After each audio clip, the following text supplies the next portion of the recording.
Untuk materi yang kedua yang akan saya jelaskan adalah apa itu negara. Negara adalah satu kumpulan orang yang telah mempunyai kehendak atau tujuan yang sama untuk membangun masa depan bersama-sama. Kelompok masyarakat tersebut memiliki rasa senasib dan sepenanggungan untuk menjalankan hidup bersama-sama dalam suatu wilayah di permukaan bumi yang kekuasaannya baik politik, militer, ekonomi, sosial maupun budayanya. Membentuk organisasi masyarakat dan memiliki pemerintahan yang sah untuk mengatur warga atau masyarakatnya.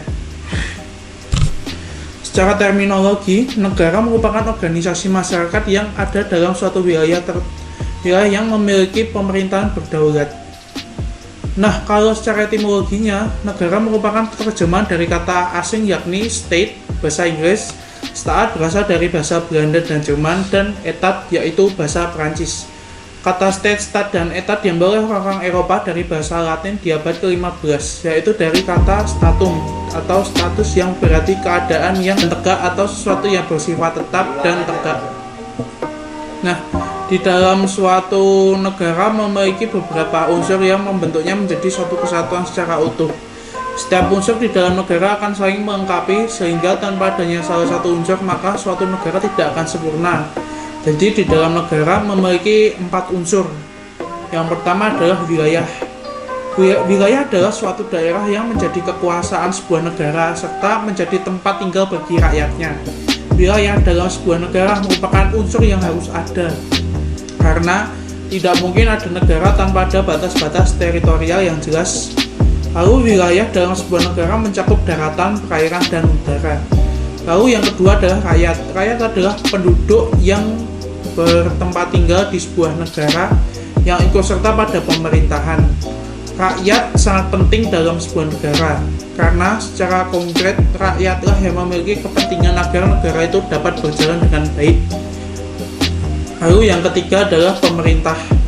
Pemerintah adalah suatu organisasi yang bertindak menjalankan kepentingan bersama atas nama negara dan melaksanakan tujuan-tujuan negara, menjalankan fungsi-fungsi kesejahteraan bersama bagi seluruh penduduk dalam wilayahnya. Yang keempat, yakni pengakuan dari negara lain. Suatu negara belum sempurna bila belum ada pengakuan dari negara lainnya. Pengakuan ini diperlukan guna mencegah terjadinya ancaman dari dalam kudeta atau campur tangan dari negara lain. Adanya pengakuan dari negara-negara lain akan membantu suatu negara untuk menjalin hubungan kerjasama dengan negara yang lainnya, seperti bidang ekonomi, politik, sosial budaya, pertahanan, ataupun keamanan. Negara memiliki sifat-sifat ini yang merupakan hasil dari kedaulatan yang dipunyai oleh negara serta hanya terdapat pada sebuah negara saja. Sifat-sifat tersebut adalah sifat yang mengharuskan monopoli serta juga sifat yang menyatakan keseluruhan diantaranya sebagai berikut, yakni sifat mengharuskan. Negara mempunyai sifat mengharuskan ialah memiliki kekuasaan dalam menggunakan kekerasan fisik dengan secara legal. Dalam hal ini hanyalah polisi serta tentara yang memang pada bidang pertahanan serta keamanan. Unsur paksa tersebut bisa dilihat contohnya pada aturan sistem pembayaran pajak.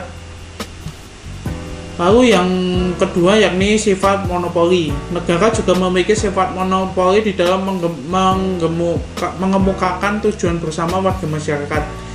Di dalam sifat ini, negara ini bisa memutuskan keberpihakannya atau juga aliran politik tertentu tidak bisa serta dipublikasikan disebabkan berlawanan dengan apa yang sudah terjadi tujuan dari masyarakat. Lalu bentuk negara. Yang pertama adalah negara kesatuan, negara federasi, negara konfederasi, monarki, atau oligarki. Fungsi negara. Fungsi negara adalah pelaksanaan dari tujuan yang hendak dicapai, menunjukkan gerak dalam dunia nyata. Negara yang baik adalah negara yang menggerakkan roda pemerintahan secara efektif. Jika demikian, maka berfungsi atau tidaknya sebuah negara dapat dilihat dari berjalannya atau tidaknya roda pemerintahan. Nah, menurut Charles E. Merriam, negara mempunyai 5 macam fungsi, yaitu keamanan ekstern, ketertiban ekstern, ketertiban intern, keadilan, kesejahteraan, dan kebebasan pendapat lain.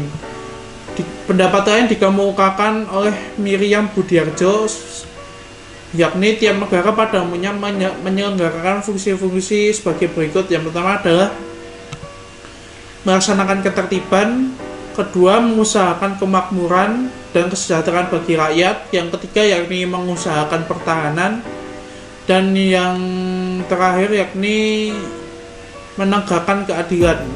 Tujuan: menurut Miriam Budiarjo, tujuan utama dari dibentuknya suatu negara itu adalah untuk mewujudkan kedamaian, kebahagiaan, serta kesejahteraan bagi seluruh rakyatnya. Untuk negara Indonesia sendiri, tujuan dari dibentuknya negara itu sudah disebutkan dalam pembukaan Undang-Undang Dasar tahun 1945, yakni pada alinea keempat. Adapun beberapa tujuan negara Indonesia yakni diantaranya: pertama, memberikan perlindungan pada seluruh bangsa Indonesia, memajukan kesejahteraan untuk masyarakat umum, turut berpartisipasi di dalam melaksanakan ketertiban dunia, dan yang terakhir mencerdaskan kehidupan bangsa. Ilmu politik bertujuan untuk mewujudkan kesejahteraan dan keadilan. Jadi dalam pandangan politik, para pengelola negara memiliki komitmen untuk mewujudkan kesejahteraan dan keadilan.